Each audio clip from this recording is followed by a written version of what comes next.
السلام علیکم ورحمۃ اللہ وبرکاتہ۔ دوستو، ایک مرتبہ ایک دانا اور بیدار مغز شخص کا گزر ایک گاؤں کے پاس سے ہوا۔ اس نے دیکھا ایک بزرگ چارپائی پر لیٹے ہوئے ہیں اور ان کے پاس ان کی مرغیاں دانا چگ رہی ہیں۔ اچانک اس دانا شخص کی نظر ایک باز کے بچے پر پڑی جو ان چوزوں کے درمیان دانا چگ رہا تھا۔ تو اس شخص نے حیران ہو کر اس بزرگ سے پوچھا کہ جناب، یہ خلاف قدرت کام ممکن کیسے ہوا؟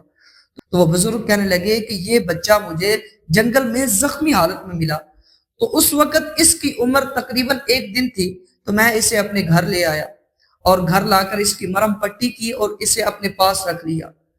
تو جب اس نے اپنی آنکھیں کھولی تو اس نے اپنے آپ کو چوزوں کے درمیان پایا، تو اس نے اپنے آپ کو چوزا سمجھنا شروع کر دیا اور پھر اس نے چوزوں کے ساتھ دانا چگنا سیکھ لیا۔ تو وہ دانا شخص کہنے لگا کہ جناب، میں آپ سے درخواست کرتا ہوں کہ یہ باز کا بچہ آپ مجھے یا تو بطور تحفہ دے دیں یا اس کی قیمت لے لیں۔ تو اس مالک نے وہ باز کا بچہ اس دانا شخص کو بطور تحفہ دے دیا۔ تو وہ دانا شخص اس باز کے بچے کو اپنے ساتھ گھر لے آیا اور اس کی پرورش کرنے لگا اور اسے سکھانے لگا کہ تو باز کا بچہ ہے، کوئی مرغی نہیں جو تو زمین پر دانے چگ رہا ہے۔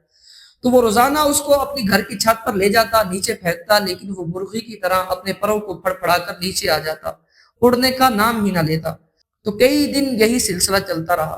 تو ایک دن دانا شخص نے اس باز کے بچے کو جنگل میں لے جا کر اونچی گھاٹی پر کھڑا ہو کر اسے کہنے لگا کہ تو باز کا بچہ ہے، اپنی پہچان کر، ہوا میں اڑ، تیرا تو مقام آسمان میں ہے، زمین میں نہیں ہے، تو اپنی پہچان پیدا کر، اپنے آپ کو پہچان۔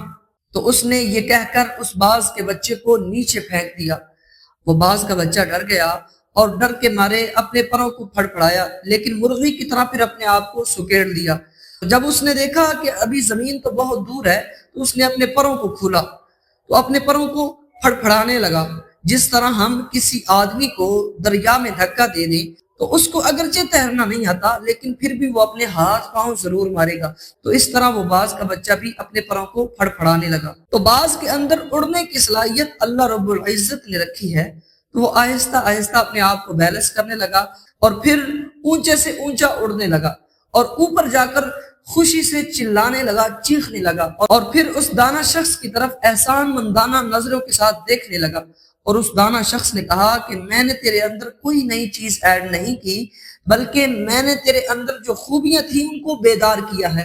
یہی حال ہماری قوم کا ہے کہ ہمارے اندر کئی خوبیاں ہیں۔ اللہ رب العزت نے ہمیں کنتم خیر امت اخرجت للناس، جو امتیں اس دنیا میں ظاہر کی گئی ان میں سب سے بہترین امت بنایا ہے، لیکن آج کل ہم اپنا آئیڈیل یورپ کو مانتے ہیں اور ہم اپنے آپ کو مرغی کا بچہ تسلیم کرتے ہیں، اور ہمارے آس پاس کئی ایسی مرغیاں ہیں جو ہمیں بتاتی ہیں کہ ہم مرغی کے بچے ہیں، باز کے بچے نہیں۔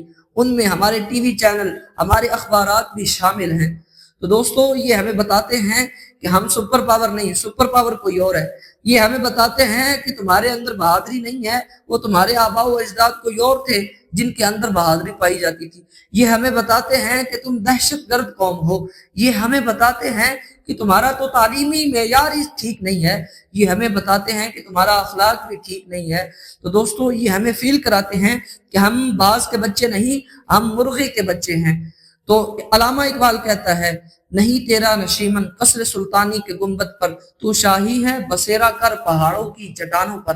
تو اپنے آپ کو پہچانیں، اپنے اندر وہ صلاحیتیں پیدا کریں جو ایک شاہین کے اندر ہوتی ہیں، جو ایک مسلمان کے اندر ہونی چاہیے۔ تو دوستو، اگر آپ کو ہماری ویڈیو اچھی لگی تو سبسکرائب